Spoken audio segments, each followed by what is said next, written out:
తెలంగాణ ఆనాడు హైదరాబాద్ విముక్తిలో కవిగా సురవరం ప్రతాప్ రెడ్డి గారు, కొత్తగా ఏర్పడ్డ రాష్ట్రానికి మొదటి ముఖ్యమంత్రిగా ఒక పాలమూరు బిడ్డ ఉన్నాడు.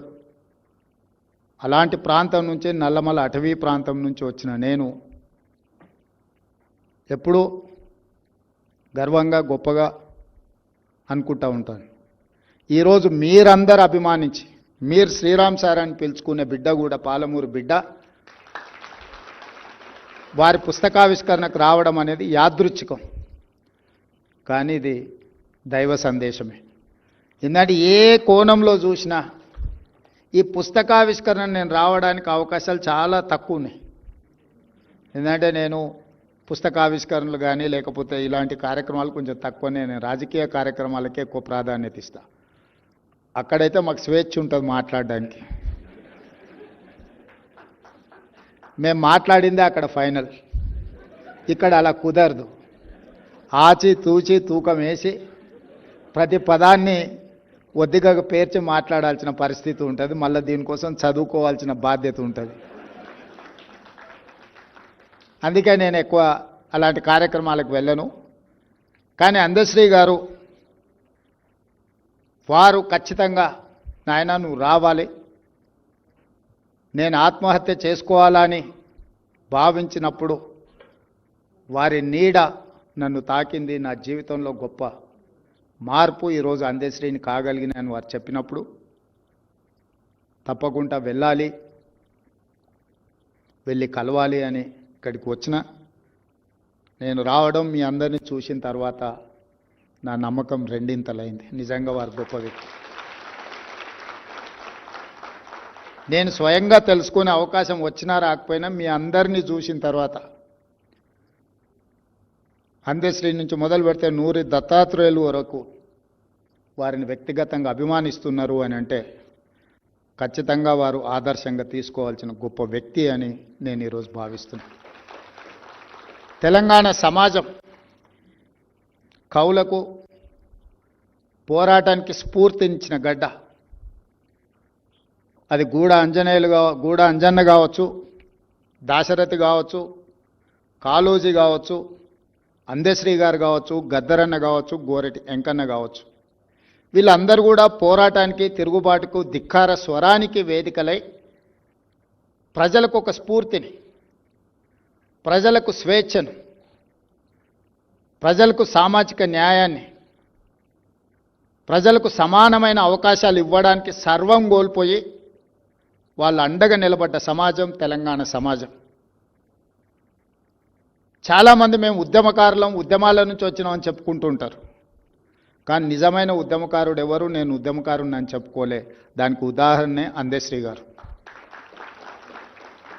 చెగువేరా నుంచి మొదలు పెడితే అందశ్రీ వరకు ఉద్యమంలో ప్రజలకు స్ఫూర్తినిచ్చి లక్షలాది మందిని ఉద్యమ బాటను నడిపించి విజయ పథం వైపు నడిపించిన వాళ్ళు సర్వం కోల్పోయారు. ఆస్తులు కోల్పోయారు, అంతస్తులు కోల్పోయినరు, వాళ్ళ కుటుంబాలు నిర్లక్ష్యానికి లోనైనాయి. కానీ కొద్దిమంది వ్యక్తులు ఉద్యమకారులమని చెప్పుకునే వాళ్ళకు టీవీలు వచ్చినాయి, పేపర్లు వచ్చినాయి, ఫామ్ హౌజులు వచ్చినాయి, 1000 కోట్ల పెట్టుబడులు వచ్చినాయి. అయినా మేము ఉద్యమకారులమని చెప్పుకుంటూ ఉంటారు.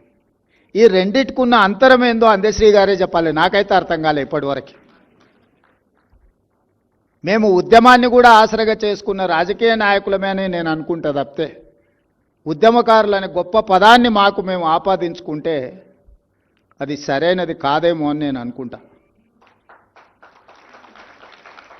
రాజకీయ ఉద్యమం నేపథ్యంలో రాజకీయ ప్రయోజనాన్ని అంచనా వేసుకొని గాలి ఏ వైపు వీస్తుందో అంచనా వేసుకొని గాలికి అనుకూలంగా ప్రణాళికలు సిద్ధం చేసుకొని పేగుబంధం తెంచుకొని దేశానికే నాయకత్వం కావాలి, నాయకుడు కావాలని దురాశతోని బయలుదేరి ఉన్నది పోయింది, ఉంచుకుంది పోయింది అనే పరిస్థితులు ఈరోజు రాష్ట్రంలో రావడం జరిగింది. కానీ ఓ అందశ్రీ, ఓ గద్దర్ వాళ్ళు ఏం ఆశించలే, ప్రజల స్వేచ్ఛను ఆశించారు. ప్రజల భావన, ప్రజల యొక్క ఆలోచన, ప్రజలకు ప్రేరణనివ్వాలి, ప్రేరేపితం చేయాలి, ప్రజల్ని నడిపించాలన్న ఒక సంకల్పంతో వాళ్ళు ముందుకు నడిపించిండ్రు. అందుకే 10 సంవత్సరాల ప్రతిపక్షంలో ఉన్నప్పుడు కానీ, అంతకంటే ముందు 10 సంవత్సరాలు తెలంగాణ ఉద్యమంలో ప్రజాప్రతినిధిగా పాల్గొన్నప్పుడు కానీ, ఈనాడు 20 నెలలు తెలంగాణ రాష్ట్ర ముఖ్యమంత్రిగా బాధ్యత స్వీకరించిన తర్వాత కానీ ఏ రోజు కూడా అందశ్రీ గారి పట్ల మొదటి రోజు ఉన్న గౌరవము ఈ రోజు వరకు ఆ గౌరవం పెరిగింది తప్ప ఎక్కడ తగ్గలే. ఈరోజు చాలామంది నీకు అధికారం వచ్చింది కదా, నిన్ను ఇబ్బంది పెట్టిన వాళ్ళని ఏదైనా చేయడానికి నీకు అవకాశం ఉంది కదా అంటే నేను చెప్పిన, నేను ఎవరిని శత్రువులుగా చూడను. నేను శత్రువుగా చూడాలంటే కూడా వాళ్ళకి ఆ గొప్పతనం ఉండాలి, ఆ స్థాయి కూడా ఉండాలి. నేను ఒక సామాన్యమైన గ్రామీణ ప్రాంతం నుంచి, వ్యవసాయ కుటుంబం నుంచి సరిగ్గా 17 సంవత్సరాలు 2006లో జిల్లా పరిషత్ మెంబర్గా ఇండిపెండెంట్గా గెలిచిన, 2007లో ఎమ్మెల్సీగా ఇండిపెండెంట్గా గెలిచిన, 2009లో మొదటిసారి ఎమ్మెల్యేగా గెలిచిన, 2014 రెండోసారి ఎమ్మెల్యేగా గెలిచిన, 2019లో పార్లమెంట్ సభ్యుడు, దేశంలోనే పెద్ద పార్లమెంట్ నియోజకవర్గమైన మల్కాజ్గిరి పార్లమెంట్ సభ్యుడిగా గెలిచిన, 2023లో తెలంగాణ రాష్ట్రానికి ముఖ్యమంత్రిగా కాగలిగింది. గ్రామీణ ప్రాంతం నుంచి, వ్యవసాయ కుటుంబం నుంచి, మధ్యతరగతి ఉమ్మడి కుటుంబంలో పెరిగిన నేను ఇంత గొప్ప అవకాశాన్ని 4 కోట్ల తెలంగాణ ప్రజలు ఇస్తే, ఈ అవకాశాన్ని 4 కోట్ల తెలంగాణ ప్రజల యొక్క సంక్షేమం కోసము, అభివృద్ధి కోసము, ఈ ప్రాంత అభ్యున్నతి కోసం ఉపయోగించకుండా నాకెవరో నచ్చలేదనో, నాకెవరి మీద కోపం వచ్చిందనో నేను ఈ అధికారాన్ని ఒకవేళ వినియోగిస్తే నాకంటే మూర్ఖుడు ఇంకొకడు ఉండడు అని నేను భావిస్తున్నాను. అందుకే ఈ 20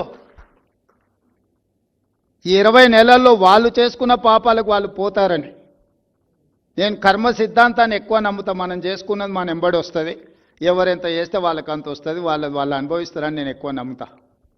నేను అప్పుడప్పుడు ప్రతి వారానికి ఒక్కసారి అయినా 1 గంట 2 గంటలో ఈ వారంలో ఏమేం చేసినా, ఏమైనా మంచి పనులు చేసినా, ఏదైనా కోపం వచ్చి రాజుగారు లాంటి వాళ్ళ మీద ఏమైనా కోపగించుకున్నానంటే దాన్ని బ్యాలెన్స్ చేయడానికి మళ్ళీ ఏదో ఒక ప్రయత్నం చేస్తా.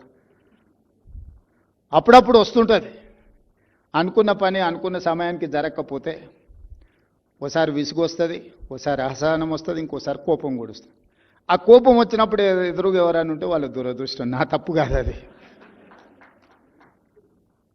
అందుకే నేను కోపం వచ్చినప్పుడు తక్కువ మాట్లాడతా, తక్కువ మందిని కలుస్తా. ఎందుకంటే నా కోపం వస్తే ఒక్కోసారి అది అట్లుంటుంది. అందుకే నేను కోపాన్ని ప్రదర్శించాలన్న ఆలోచనతో తెలంగాణ రాష్ట్రానికి ముఖ్యమంత్రిని కాలేదు. తెలంగాణ ప్రజలు పెద్ద బాధ్యత నా భుజాల మీద పెట్టినరు. ఏ హోదా నిర్వహించకుండానే, ఏ మంత్రి పదవి చేపట్టకుండానే ప్రతి స్థాయిలో స్థానిక సంస్థల నుంచి చాలామంది ప్రజాప్రతినిధులు 8 సార్లు 10 సార్లు 12 సార్లు అయిన వాళ్ళు కూడా ఉన్నారు. కానీ వాళ్ళు ఒకే చట్టసభలకు ప్రాతినిధ్యం వహించిన వాళ్ళు ఉంటారు. 10 సార్లు ఎమ్మెల్యేగా అయినట్టు 50 సంవత్సరాలు వాళ్ళు ఒక అసెంబ్లీలోనే ఉంటారు. కానీ నేను జిల్లా పరిషత్తులో, శాసనమండలిలో, శాసనసభలో, పార్లమెంట్లో, అన్ని చట్టసభలలో, వివిధ హోదాలలో తక్కువ సమయంలో 17 సంవత్సరాలలోనే ఇన్ని చట్టసభలలో పనిచేయడానికి నాకు ఒక అవకాశం వచ్చింది అని అంటే తప్పకుండా దీనికి ఏదో ఒక పర్పస్ ఉంది. దేవుడు నాకు ఒక అవకాశం ఇన్ని రకాలుగా ఇస్తున్నాడు అని అంటే ఈ సమాజానికి నా వైపు నుంచి చేయవలసింది ఎంతో ఉంది అని ఆ బాధ్యతతోనే ఈరోజు ముఖ్యమంత్రి పదవి నిర్వహిస్తున్న తప్పితే నన్ను ఇబ్బంది పెట్టినరానో, లేకపోతే నాకు నష్టం కలిగించినరానో, నాకు కష్టం కలిగించినరానో నేను ప్రదర్శించదలుచుకోలేదు.